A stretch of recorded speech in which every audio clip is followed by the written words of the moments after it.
আমরা বাংলাদেশের গণমাধ্যমের যে প্রোপাগান্ডা সে নিয়ে কথা বলছি।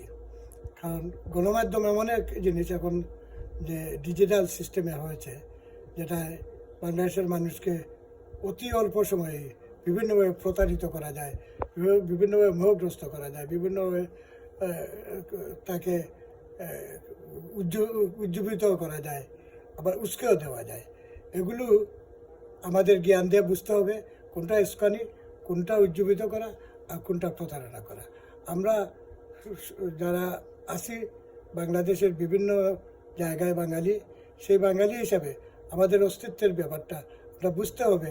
আমাদের এই প্রোপাগান্ডা যাতে উজ্জীবনকে আক্রান্ত না করে, আমরা যাতে সঠিক এবং সফল কোনো বিষয় নিয়ে, ভালো কোনো কথা নিয়ে, মানুষের ভালোবাসা নিয়ে কথা বলতে পারি।